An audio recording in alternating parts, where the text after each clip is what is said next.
really, the only in-depth articles we read were one by some tech, an online publication that covers tech news and things, Silicon Valley events, and the other one that we looked at was BBC News, and the name of the article of the first publication was like, is my smartphone recording my conversations? And its basic idea was that,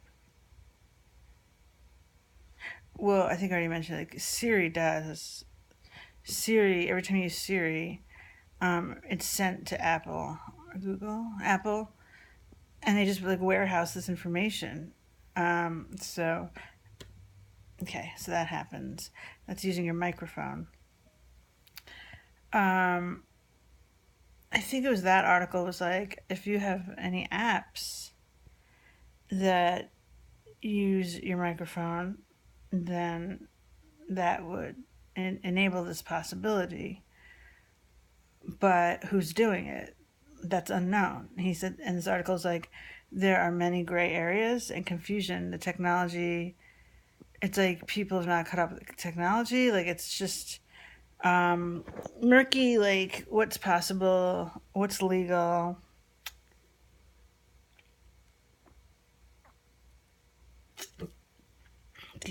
How is it exactly being done?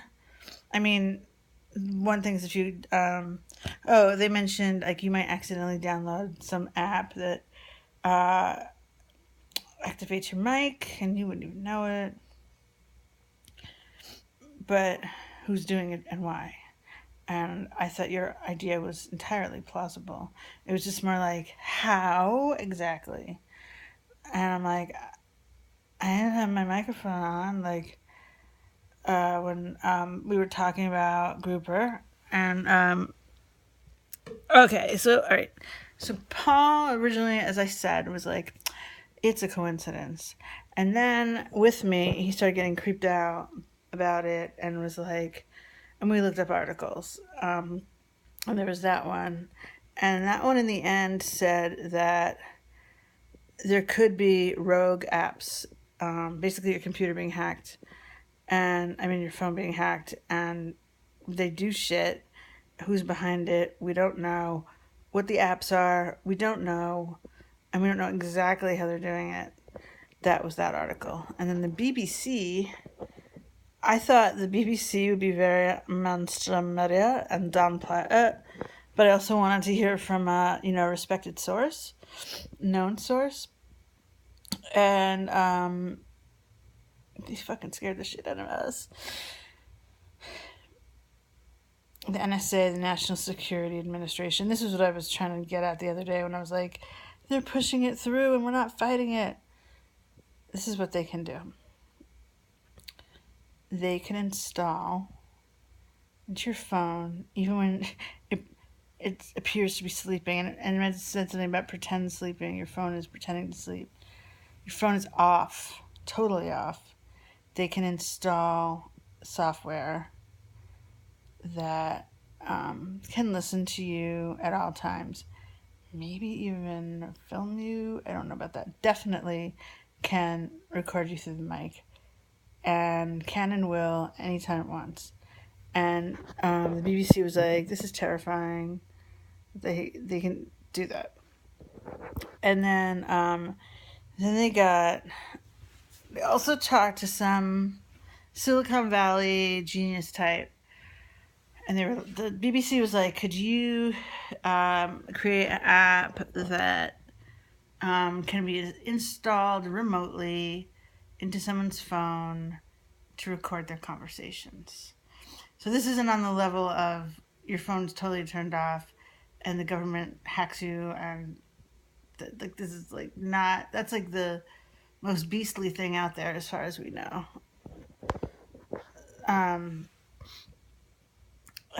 So he's like, I'll try. And then he's interviewed and he's like, it took 3 days to get a fairly crude version of what you want. It works. What we made in 3 days works. I can imagine that a highly motivated corporation, company, whatever, that really wants to do this could massively streamline, improve this idea. But we have something that can function. 3 days, we made it.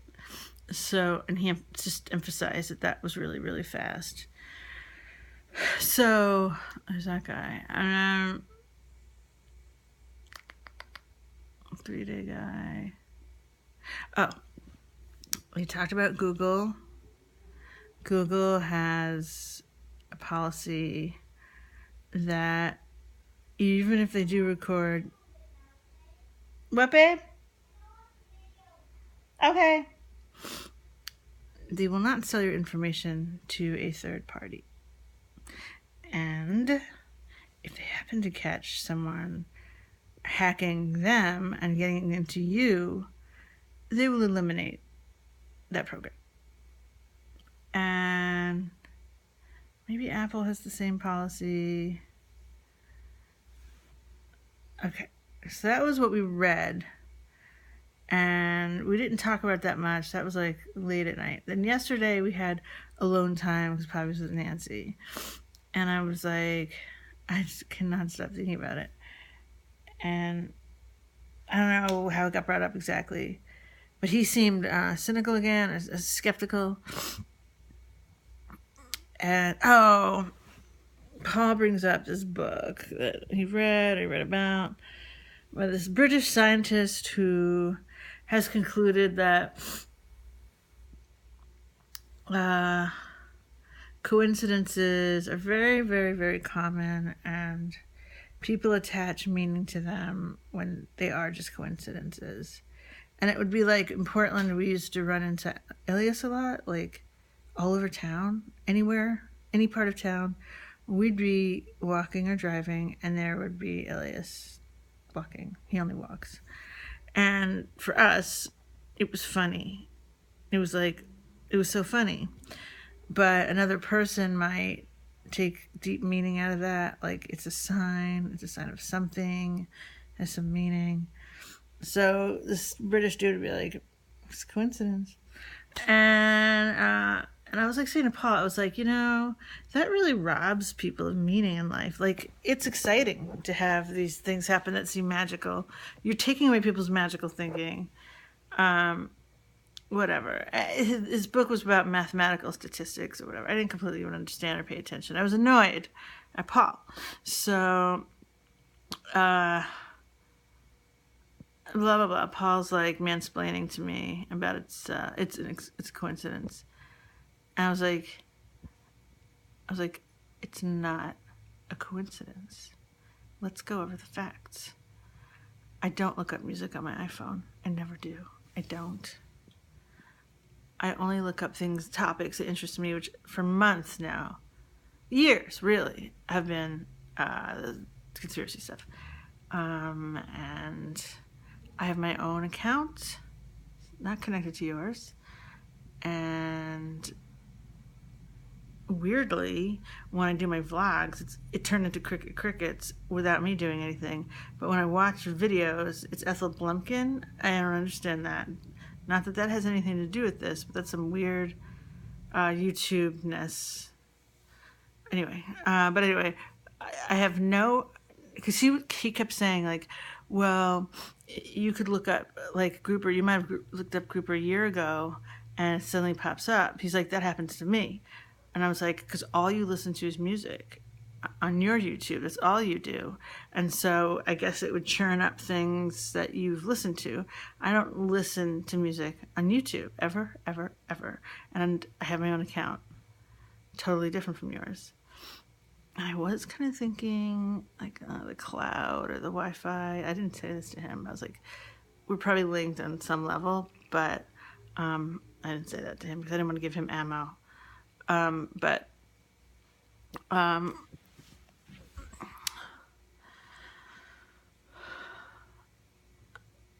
So I have no history of Grouper on my phone, and I'm all about conspiracy theories.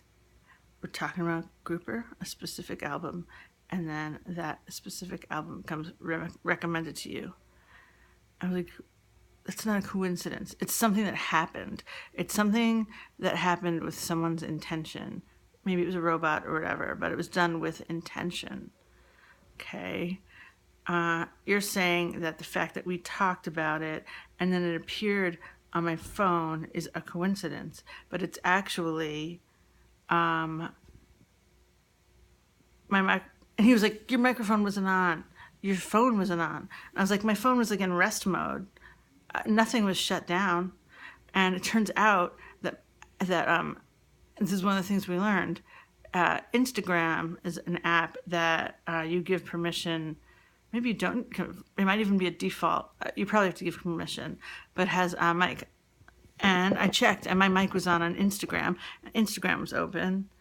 So, and there was like a couple of apps I've never had, I don't have, that had mic on. So I feel like my phone's been hacked. And he just wouldn't accept it. He did like occasionally pause and be like, And at one point I was like, even if you're right, don't you think this is fucking weird? He's like, yeah, it's weird. It's definitely weird. That's the only thing I can truly get him to admit. But yeah, all this information. And if you Google this topic, is my phone recording me? So many headlines come up. Like, people are very concerned about this. Like, it's a thing. And so Paul was like, Google has the strict policy, and if YouTube is Google, then it would be the same policy, and whatever about Apple. I don't know. We didn't talk about that. And so I was like, right.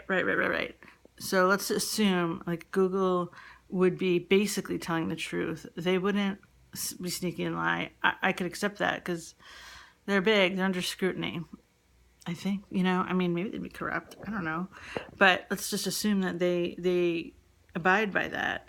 But they also admit that these rogue companies come in and do bad things and then have to be flushed out. And I was like, how long does that take for them to notice, for them to get rid of it, for these guys to do bad things, like hacking into people's phones, fucking with their mics, and using them for whatever their purposes are. And then I was like, let's take another example. Like let's say Capitol Records wants to track my and everybody's music spending or music interests so that they can encourage spending in that area. Why wouldn't they do it? And that's when he was like, Google doesn't sell to third parties. And I just felt like, I feel like if a large, powerful corporation wanted to do it, they'd be doing it. And they'd have their own policies. And I said to Paul, I was like, when I got my phone, when I signed up for my Gmail, I haven't read the small print. Who knows what the small print is?